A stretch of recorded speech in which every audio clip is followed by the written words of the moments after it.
안녕하십니까. 매일 아침 조간신문의 주요 기사를 딱딱 풀어서 해석해드리는 조간 딱풀 3월 25일 목요일에 인사드립니다. 오늘은 먼저 오늘 아침에 나온 윤석열 전 검찰총장 관련 그 동향에 대한 이 속보를 하나 먼저 전해드리겠습니다. 지난주 금요일에 윤석열 전 총장이 101세 철학자 김형석 연세대 명예교수와 만났다는 그 소식이 있었죠. 그런데 이번 주 월요일에는 중마고를 만나서 윤석열 전 총장이 문재인에 대한 평가, 또 어떤 이 본인에 대한 일종의 탄압에 대한 이야기 이런 것들을 좀 나눴다고 합니다. 그런 속보가 오늘 중앙일보에 실렸습니다. 중앙일보 인터넷판이죠. 신문에 나온 것은 아니고 인터넷판에 실렸는데 중마고 만난 윤석열 이렇게 되어 있습니다. 중마고를 만나서 문재인 대통령이 주변의 강경파들과는 또 다른 사람이다. 강경파들과는 다르다. 그리고 문재인에 대해서 좀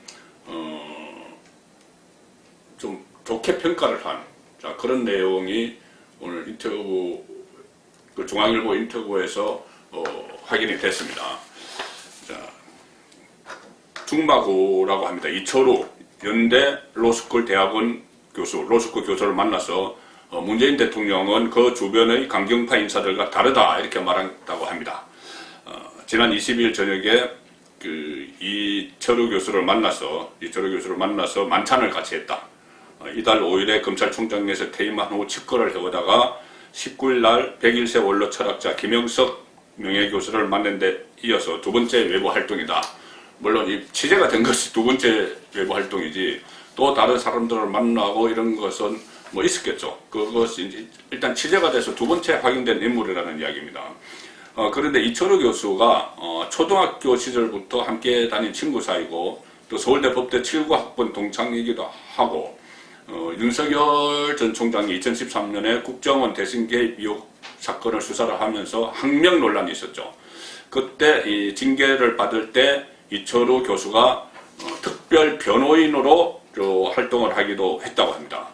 그런데 제가 좀 주목하는 부분은 이철우 교수의 아버지입니다. 이철우 교수의 아버지가 이종찬, 기억하실 겁니다. 이종찬. 원래 이 육사를 나왔고 국정원 출신으로 정치에 입문해서 국회의원도 종로에서 국회의원도 여러 번 했고 또 나중에 김대중 정부에서 국정원장도 지냈죠. 그리고 이종찬 전 의원, 전 국정원장은 대권 주자 반열에 올랐던 적도 있습니다. 그때 뭐 86 그런 이야기가 나올 때 신한국당 시절이죠.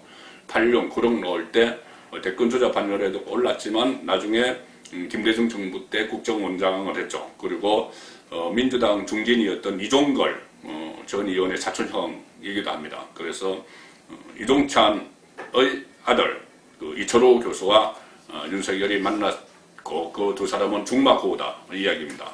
그런데 이철우 교수는 범진보 성향이라고 합니다. 그래서 2019년에 8월에 검찰의 조국 전 법무부 장관 가족 수사 착수를 놓고 서로 다퉜다고 합니다. 다투고 나서 서로 거의 연락을 하지 않다가 1년 반 가량 만에 다시 만났다. 이런 취재가 됐습니다. 이 중앙일보가 이철우 교수와 이 전화로 인터뷰를 한 내용입니다.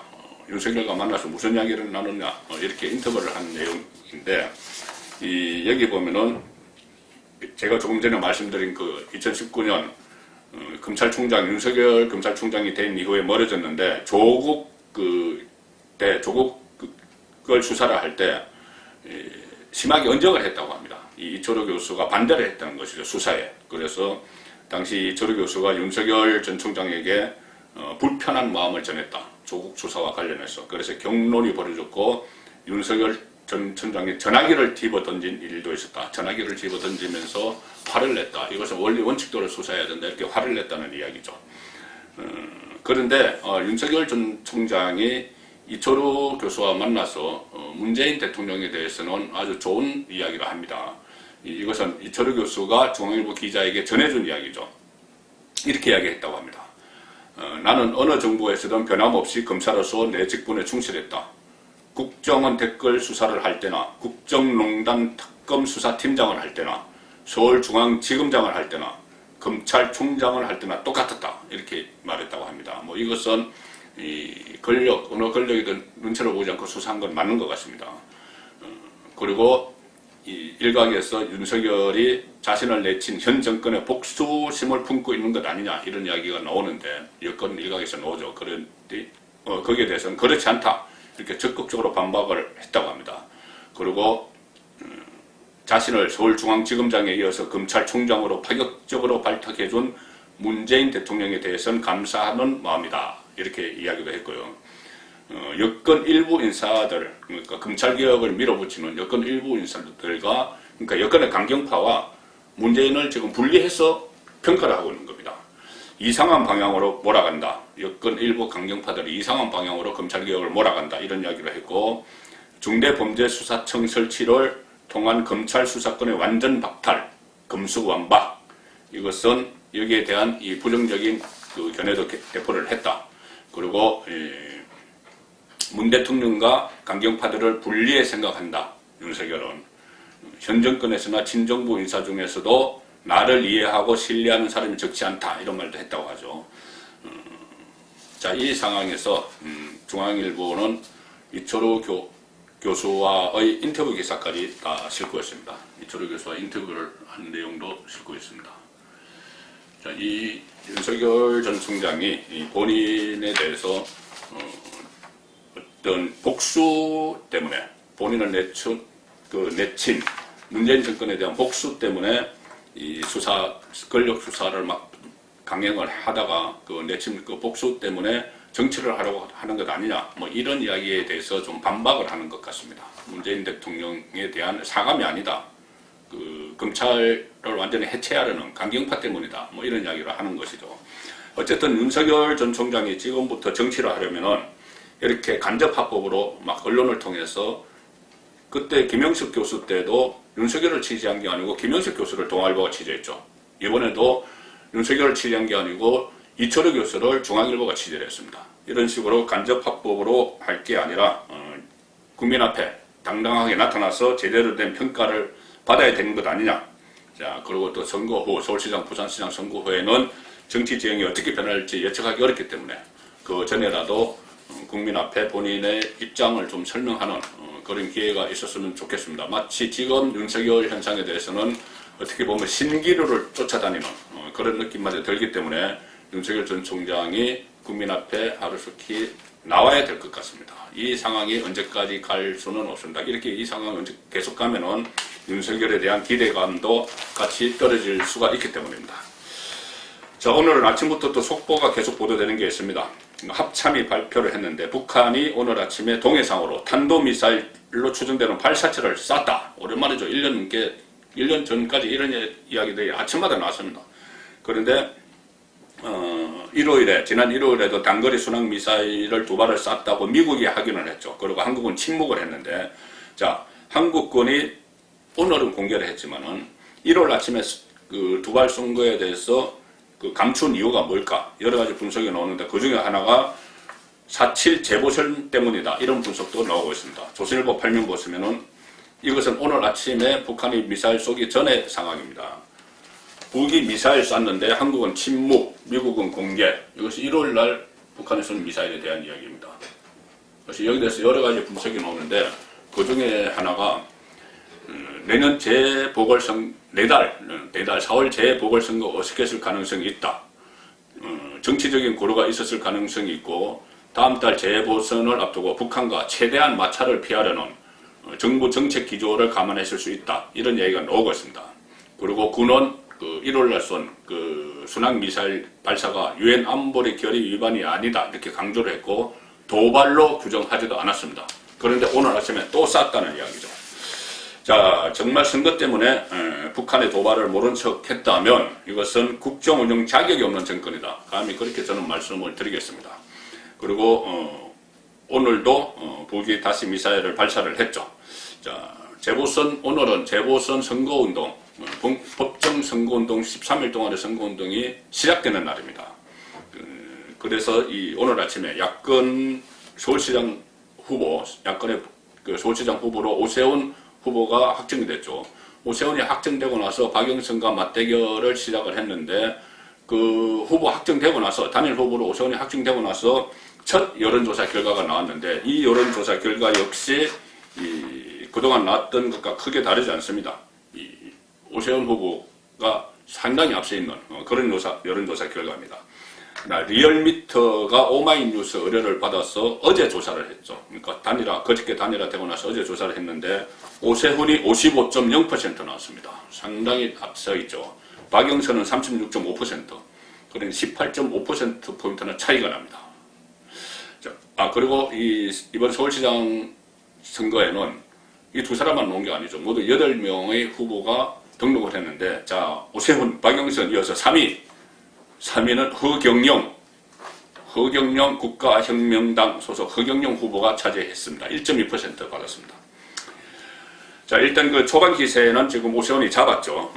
여론조사로 나타나는 것도 그렇고, 앞으로 여러 가지 호재도 많습니다. 지금 당장 어제 제가 설명을 드렸지만, 안철수, 단일화 협상을 벌였던 안철수, 그리고 그 전에 안철수와 단일화 협상을 했던 금태섭, 이런 사람들이 공동선대위원장으로 들어갔습니다. 오세훈의 공동선대위원장으로 들어갔기 때문에 이 중도 확장에 일단 유리한 고지를 차지했다, 이런 분석이 나오죠.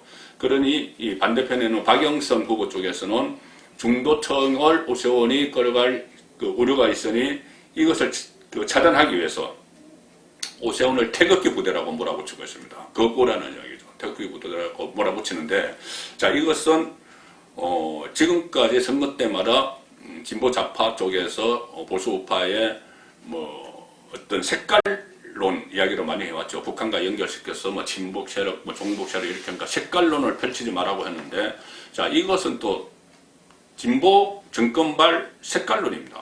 신종 색깔 공차를 펼치고 있는 것이죠. 일단 그 오세훈은 어제 안철수 그 대표가 국민의힘 의원총회장에 나왔는데 빨간 넥타이를 메고 나왔죠. 빨간 넥타이는 국민의힘 상징 색깔입니다. 그 빨간 넥타이를 메고 나서 오세훈을 지원하는 그런 모습을 연출을 했습니다. 빨간 넥타이를 메고 오세훈과 포옹을 하고 있죠. 이것이 국민의힘 의원총회장 모습입니다. 여기서 오세훈이 연단에 올라서 연설을 할 때는 국민의힘 의원들이 18번 박수를 받았다고 합니다. 최선을 다해서 도우겠다, 이렇게 18번 박수를 쳤고, 이 상황에서 다급해졌죠. 박영선은 오세훈은 태극기 부대 세력이다. 서울신문에서 보도한 내용입니다.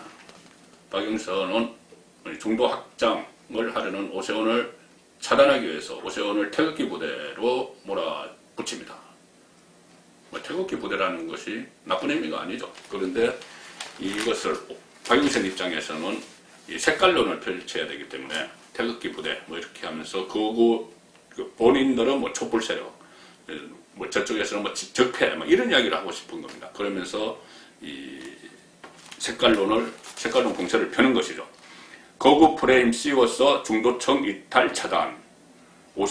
박영선이 이렇게 이야기합니다. 오세훈은 작년에 정강훈 목사와 8.15 집회를 같이 했다. 그리고 민주당도 어제부터 거구 세력 이런 표현을 쓰기 시작을 했습니다. 그래서 오세훈의 중도 확장력을 약화시키는 데 집중을 하는 촛불의 박영선 대 태극기의 오세훈 구도로 끌고 가겠다는 의도다. 이게 색깔론이죠. 신종 색깔론입니다. 본인들이 그렇게 비판을 했던 색깔론을 지금 들고 나오고 있는 겁니다. 박근혜 전 대통령 탄핵 이후에 샤이보수라는 말을 많이 했죠. 샤이보수. 탄핵되고 박근혜 전 대통령이 탄핵되고 구속되는 이 사태에 너무나 실망을 하고 또 민망하고 어처구니가 없고 이래서 아예 뒤로 숨어버린 보수 세력. 그래서 여론조사에도 응하지 않고 아예 정치에 관심을 꺼버리고 있던 시절이 지금까지 쭉 있었습니다. 그런데 최근 들어서 문재인 정부 실정이 계속 드러나고 있죠. 임기 말로 가면서 도덕성의 민낯도 드러나고 LH 사태 같은 것도 터지고, 또 이 상황에서 윤석열, 대안으로 볼 수 있는 윤석열이 등장을 했고, 마침 서울과 부산시장 선거가 실시가 되니 샤이 보수들이 커튼드에서 다시 나오기 시작했습니다. 그래서 문재인 지지율이 떨어뜨리는데 어떤 그 민심을 표출을 했고, 서울의 오세훈 또 부산의 박형준 지지율을 올렸는데 견인차 역할을 하고 있는 그 상황이죠. 그러니 이번에는 여권 안에서 또 사이 진보라는 말이 나옵니다. 뭐 색깔론도 말씀드렸지만 여권에서는 또 본인들이 사이 진보가 있다. 그래서 지금은 여론조사 그렇게 나오지만 결과적으로 우리가 이길 것이다. 뭐 그런 그 여론전을 펼치고 있는 겁니다. 그래서 문재인 정권의 뭐 도덕성 추락, 그 무능력 이런데 지쳐버린 진보가 뒤로 숨어 있다. 그런데 선거에는 나올 거다. 뭐 이것이 여당의 주장입니다. 동아일보 보시면은 여당 사이 진보가 당락을 가를 것이다. 그래서 실망한 지지층 붙잡기에 총력을 기울인다는 겁니다. 글쎄 단기간에 실망한 지지층이 돌아올까요? 뭐 금품 살포하고 뭐 그런다고 해서 실망한 문재인 정권의 지지층이 임기 말에 다시 돌아올지는 의문입니다. 부동산 이슈 등에서 등 돌린 지지자들 여론조사에 답하지 않고 의견 숨겨. 자, 이건 사이보수 때도 마찬가지였죠. 박영선 오차범위 밖 뒤지고 있지만 당에서는 우려할 만한 수준 아니다. 실망 알지만은 야당을 찍을 수는 없지 않나. 미호도 다시 한번 호소 전략을 쓰고 있다. 이탈한 진보는 과연 돌아올까? 전문가들은 이번에도 사이 진보가 투표장에 대거 등장할 가능성에 대해 별로라는 그런 반응을 보이고 있습니다. 어떻게 단기간에 다시 뭐 돌아오기는 어렵겠죠. 부산도 박형준 후보가 민주당 김영철 후보에 크게 앞서고 있죠. 정권 차원에서 가덕도 뭐 메가시티 이야기하고 뭐 고속전철 뭐 지하화 이야기하고 또 박형준 후보에 대해서 LCT 특혜 주장도 막 펼치고 했지만 별 약효가 없는 것 같습니다. 그런데 부산에서는 지금 법원까지도 여당에 유리한 결정을 내린다는 그런 지적도 나오고 있습니다. 이 부산 선거는 오거돈 전 시장의 성추문에 의해서 시작이 됐죠. 그런데 오거돈 첫 재판이 선거 앞에 예정되어 있었는데 법원이 선거 뒤로 연결했습니다. 그래서 여성계에서 또 정치적 계산하느냐 이렇게 반발을 하고 있습니다. 오거돈의 성추행 사실에 처음 폭로될 때도 4.15 총선 전에 있었는데 4.15 총선에 미칠 영향을 본인들끼리 감안을 해서 뭐 공정까지 하고 나서 4.15 총선 이후에 그것을 폭로를 본인이 오거돈이 나와서 자백을 했죠. 자, 지금도 이 선거에 또 영향을 미치지 않겠다 이거겠죠. 그래서 재판부가 첫 재판을 선거 뒤로 연결했습니다. 추행 발표도 총선 뒤로 미루더니 또 우려한다. 법원도 더는 정치권에 휘둘르지 말아야 된다. 이런 의견이 있고 피해자로서는 끔찍한 시간 3주나 더 늘어났다. 3주가 연기가 됐기 때문에. 그리고 오거돈의 변호인이 누구냐? 정재성입니다. 정재성 그 법무법인 부산 대표 정재성 변호사인데 법무법인 부산은 노무현, 문재인 두 사람이 만든 법인이죠. 지금 대표가 정재성 변호사인데 정재성은 노무현 전 대통령의 조카 사위입니다. 그리고 문재인과 함께 법무법인 부산을 같이 이끌었습니다. 그래서 지금도 문재인과 핫라인이 있다. 바로 통화할 수 있다. 그런 인물입니다. 부산 친문의 대표적인 인물이죠. 그런데 그 정재성이 이 오거돈 변호를 맡고 있는데 이번에 부산시장 보선에 출마한 김영춘 후보 캠프에 합류해서 공동선대위원장을 맡고 있습니다. 오거돈 때문에 치러지는 선거인데 오거돈의 변호사가 민주당 후보의 선대위원장을 맡습니다. 얼마나 부산 시민들의 우습게 보이면 국민들이 하찮게 보이면 이런 일을 하겠습니까? 그렇지만 이 부산에서는 여권 입장에서 악재가 또 터졌습니다. 자, 조국 씨 딸 조민 부산대 의전원 나와서 의사면허증 따고 지금 어디 병원에 뭐 인턴으로 가 있죠. 자, 그런데 입학이 취소되면 부산대 의전원 입학이 취소되면은 의사 자격증도 없어지겠죠. 자, 이 부산대 의전원에 들어갈 때 냈던 서류들이 가짜라는 것이 정경심 씨 1심 재판 판결에서 나왔습니다. 그렇다면 빨리 조치를 취해야 되는데 지금 미적미적 하고 있었죠. 그러다가 갑자기 부산대 조민 의혹 조사하라고 교육부총리 유은혜가 지시를 합니다. 갑자기 지시를 합니다. 유은혜가 조민 의혹에 대해서 조민 입학, 부정 입학에 대해서 의혹을 조사해라. 자, 이 시점에 갑자기 지시를 하는 이유가 뭐겠습니까? 이거죠. 조국 딸 의전원 부정 입학 의혹의 1심 판결 후 석 달간 외면을 하다가 정경심 판결 후에 석 달간 외면을 하다가 지시했다. 그러면서 위원회가 부산대가 조치해야 할 의무가 있다. 이렇게 강하게 이야기합니다. 그래서 이것은 아마도 재보선을 앞두고 또 4월 선거 앞두고 지금 LH 사태로 인해서 불공정 논란이 막 확산이 되고 있죠. 불공정의 대표적인 사례가 조국 씨 아들, 딸의 부정 입학 의혹입니다.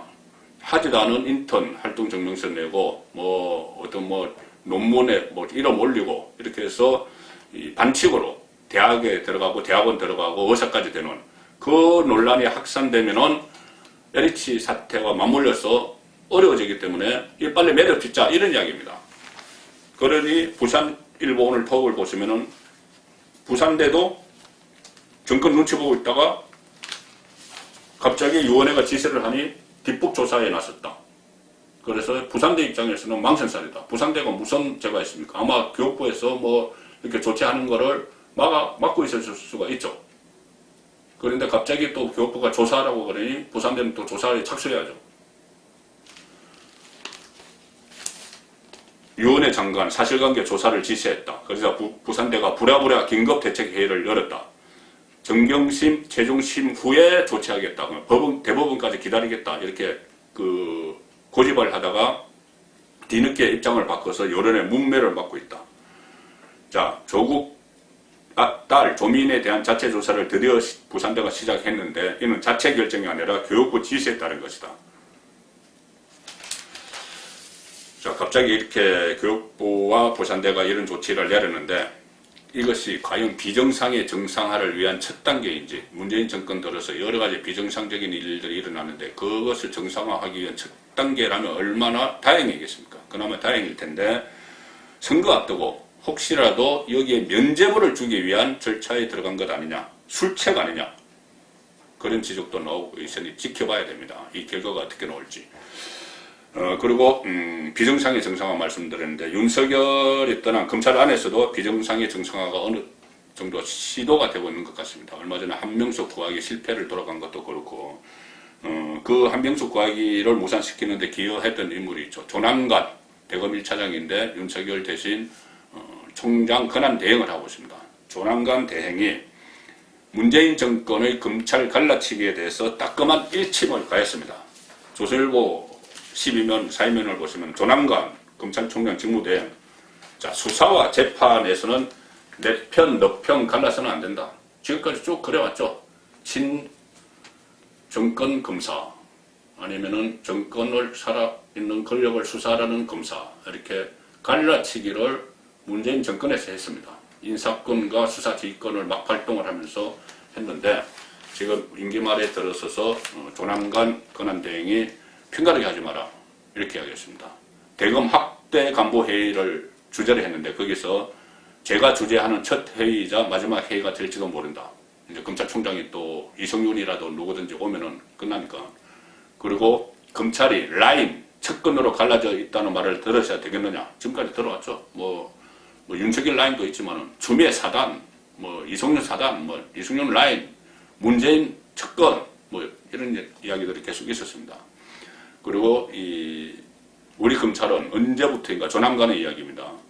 땡땡 라인, 땡땡 측근 등 언론으로부터 내 편, 너 편으로 갈라져 있다는 말을 많이 듣고 있는데 우리도 무의식 중에 검찰도 그렇게 행동하고 상대방을 의심까지 하기도 했다.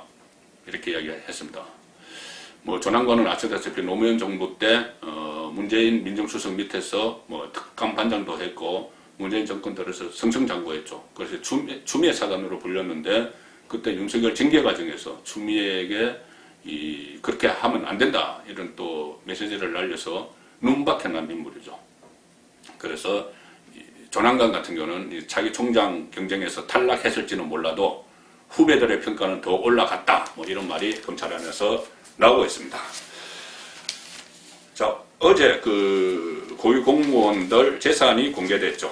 간략하게 전해드리면은 주로 이런 겁니다. 재산이 공개됐는데 고위 공무원 절반이 땅을 갖고 있다.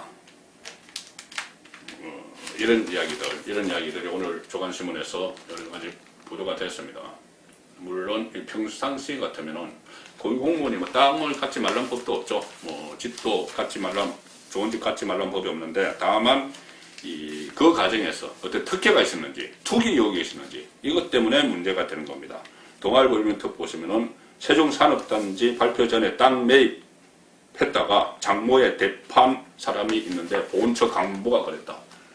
이런 어떤 정보 안에 정보 같은 것을 비공개 정보를 빼내서 투기 유혹이 있기 때문에 어제 공직자 재산 등록한 것을 공개하면서 이런 문제들, 그전에는 크게 관심을 기울이지 않았던 땅을 얼마나 가지고 있는지, 집을 얼마나 갖고 있는지, 재산이 얼마나 늘어났는지, 뭐 이런 것들이 관심을 모으고 있습니다. 대권주자 빅3 재산을 보면은 윤석열 69억, 이낙연 30억, 이재명 29억, 뭐 이런 기사도 있고요. 윤석열의 재산은 대부분 부인 김건희 씨의 재산이라고 하죠. 어쨌든 이 공직사회 투명성이 좀 더 맑아져야 되겠습니다. 조간 땅풀이었습니다.